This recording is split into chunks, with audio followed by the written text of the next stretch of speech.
Hi, my name is Thorunn. And my name is Mike, We're from When Airy Met Fairy. and you're watching Toasted.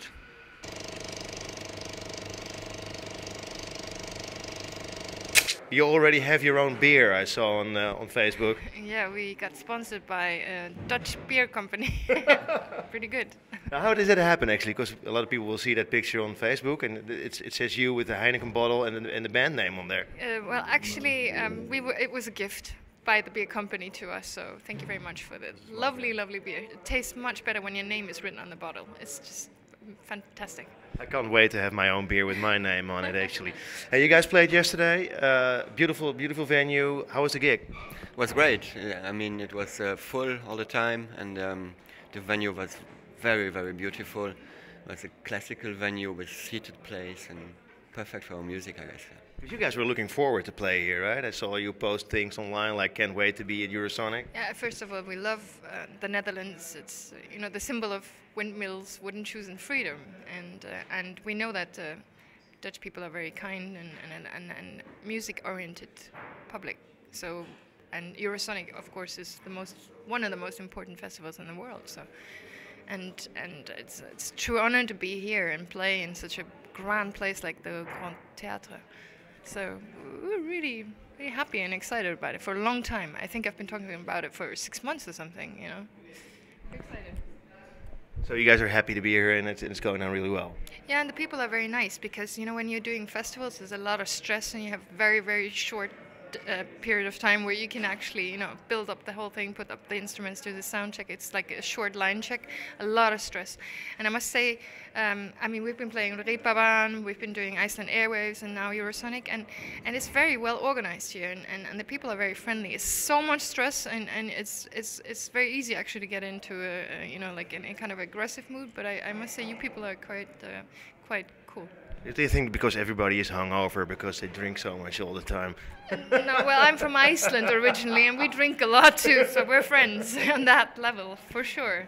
Hey, let's get back to the music. As we were talking before the cameras were rolling, this is not your average band, right? I mean, this is, dare I say, artistical project.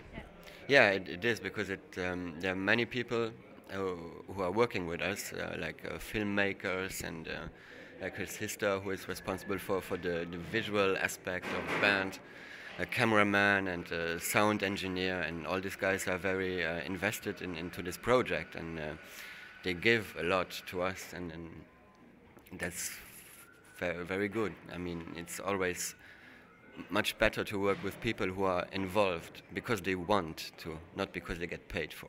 But it must be difficult. You have a lot of artistic people who also have their own ideas. You have your own ideas. And so if those ideas don't match, it could be a massive disaster as well. Yeah, but you can talk to each other and you can find a way. There's always a way. And these people, we are working with these people because we know they are on our level. And so, of course, creative people are notoriously difficult to work with, right? Yeah, of course. Everyone has his personality, but we get along fine.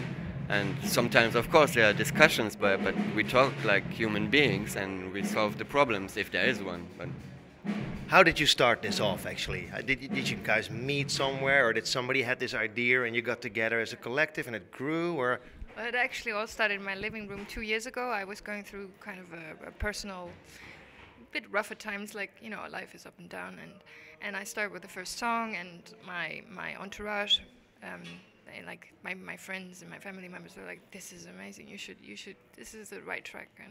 And I felt it, and I decided, okay, I'm gonna record an album, and I'm gonna tour the world. And 2 years later, I'm playing Eurosonic with this beautiful person here and some other people that are invested in this whole project. And we did a Japan tour. We did nice festivals. So it's kind of nice when that starts in a living room with somebody that wants to put something that's not so beautiful and transform it into something beautiful, something that means to you. And that's actually the beauty of music, because today we live in a world where people, they are willing to pay for a cup of coffee, but not for music, and so it's kind of tough on artists these days, and then it's just, you live by these little magical moments when people like it, and you meet new people, and we met actually only half a year ago, and he's one of one of the most important people in this project. And that's the beauty of the whole thing. You start with one little stone and it just kicks off and it gets bigger and bigger and bigger, like a rolling stone. It is, of course, for the outside world who look at the project, you're very much the focal point. People will look at you. Your voice is very important. So it's nice to hear that actually you are playing a really important part in the band too. This is bigger than yourself, right? Well, you know, I'm a musician and I love playing music. And when I play music, I give it all. And if that's important, that's nice. Yeah. Yeah, it's because you were talking about, you know, we're having this exchange between many different artists, visual and audio artists, and so on, and it's just all of us we just want to do something really good, and you have on one side music, and on the other side you have music business, and if you take music away from it's only business, and it's kind of hard getting by in all that, and it's the ugly part of it, but it's the reality of things. And so we have a little group of people. We're trying to just pour our hearts out. And when we do a concert, we just we've been talking about it. What we want is to people to go home with a little bit of softer heart, you know, and to be like we win if people go home and they're kinder to the wife or to that father or whatever. And that's actually basically what we want. Well, I think you achieved that already. And we have to talk about the music as well, because I mean. That's actually why we're here. Intoxicated, I think, is a fantastic song. Could you guys tell a little about it? How did it evolve? It's an older song too, right? Yeah, actually, I did like a project with DJs like many years ago, and it was called Complicated at that point, and it was kind of a disco dance thing, but I completely transformed the whole thing. I wrote a new text, and I was kind of playing with the idea of what it would feel like being a man. It always seemed very freeing to me to be a man, because you take less responsibility and you take what you want and you don't feel bad about it, because that's what I imagined. But actually, that's not what it's like at all. I think I'm completely wrong, because I have so many men, and they're like working on this project. They're like, "What the hell were you thinking?" It's completely off. But it was this whole, and then it got into this thinking of you know, imagining being a femme fatale, because I also imagine that's like being a man. You are kind of untouchable, and the song is about being untouchable. But if you're untouchable, if you cannot be touched, your heart cannot be touched. And I think that's actually not such a. It should not be my goal or anyone's goal to want to be that. Bit cold. But yeah, cold-hearted actually. But I don't think men are cold-hearted. The proof is around me. So I don't know why the hell I thought it was a really good lyrics actually, but I thought it was about a woman singing about being a woman. Probably, because I can never escape being a woman. I'm always limited to my brain and my body, and my estrogen that's running through my veins. So no matter how I try to be something else, I am a woman. But it was playing with a different angle of being a woman, maybe. Maybe it's that. Beautiful song, beautiful video as well. Who did the video? Well, that's Raphael, Kindig, and my sister Runa Egilsdottir. We wanted to do something simple, but technically, how do you say? Technically ambitious. Yeah. And so we did the shot in, I think, like 30 seconds. We threw like 100 liters of paint in each other's face. We had a model. And it's not about throwing paint in the model's face. It's not about that. It's more about showing a couple throwing the colors representing parts of their soul and what they have lived together. And it's really captivating. It's like if you see it, you want to watch it, and you're not going to stop it. Thank you very much. Yeah. That.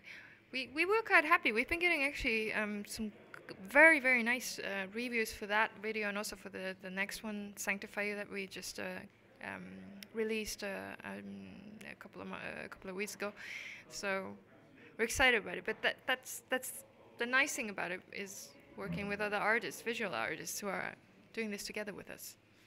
Hey, we have little time, so I have to really rush through all the topics, because if it was up to me, we'd be talking for hours here. Who does actually the clothing design? Because what you wear is also amazing. What I'm wearing? Yeah. Yeah, I think that's actually that's me. You do it all yourself? Yeah, I don't know where it comes from. I think I just inspire myself from the Japanese culture and a bit of Karl Lagerfeld, I think, and Brian Ferry, and I just... David Bowie is definitely the biggest inspiration ever. So that must have been a shock to you guys. Yeah, it's strange because there's been many legends that have died recently, and it's never really had an impact on me. But David Bowie, I mean, obviously we're musicians, so he inspired all musicians, of course us too, and we're kids from the 70s and 80s. So David Bowie had a lot of influence on us, and also what he did is actually take fear of growing old. I think that's a wonderful gift he gave, because he was a really intellectual, cool, deep man, a true artist, and such a beautiful person, and that's also something that is good in this youth crazy generation that we live in this social media craziness, with people doing duck faces and they get like 1,000 likes on that, and then you post something important, nobody likes it, and it's a strange world we live in. I mean, unless you're born maybe in the year 2000, but for us it's a strange world. For me as well. I'm even older than you guys, so I'm kind of perplexed. So first you had the North Korean radio disturbing your interview, and now we're having Vangelis in the basement. So that's kind of nice. I don't know who was playing there, but bravo! It was very nice. It's a moog sound. Yeah. Hey, again, we were about to wrap this up, so we didn't mind the little Vangelis interpretation in the basement, but we were actually talking music. What holds the near future for you guys? More touring, more music playing, releasing records? The album release is about to happen in 2016. We still don't know when, but we're discussing with the management, and we want to do quality, and quality takes time. So, but we're touring more, and we've done already nice festivals. But you mustn't forget, touring is kind of actually you need to carry a lot of instruments, and our backs are hurting. So we're taking a little pause, and we're going to finish the album and then release it. Sweet. And so finishing the album means you need to write more songs, or do you have every song finished already? The songs are already ready. We're just in the post-production. Actually, there's a couple of more songs, and then we've wrapped it up. And so we're really happy and excited about it. Wow. We hope people out there in the world wants to hear it, because I have no doubts. Because I mean, Sanctify You is also a fantastic song. I think it's a hit song, and it's only waiting for people to just be discovered. And so yeah, I can only see a very bright and a lot of touring future for you guys, actually. Well, thank you. That's nice to hear. You're welcome. Hey, one more thing. I saw you guys did a song with Buddy Buxbaum from Deichkind, and you sang in German, actually. Yeah, I can't believe it. I mean, it's just completely crazy. What? I mean, I am fluent, not to brag, but I am fluent in 5 languages. Sounds so awful, but okay, I speak many languages, but I only feel comfortable actually singing in English. That's what I thought, and then I was kind of surprised how nice German. I mean, it's good, this language, so it's a beautiful language. I'm happy Buddy got me to do this. I certainly would have never thought that I would do this kind of stuff. It's not our stuff. We had like a phone call, and we met one Saturday evening at your place with my tiny computer and one cheap sound card, one cable, piano, kids instruments, and we done it in a few hours. And it was meant to be like, okay, we are going to record something, we're going to send it to see what he says. And we send it, say, okay, it's done, it's perfect, it's great. So, oh really? And now this version came out on his EP, and it was crazy for me. It was like, oh, okay. It was a really nice collaboration. We also worked on Intoxicated. We worked with Bang Gang, and he's also. I mean, we've been very lucky. Let's see what happens, but we're always open for it. Lots of good will happen.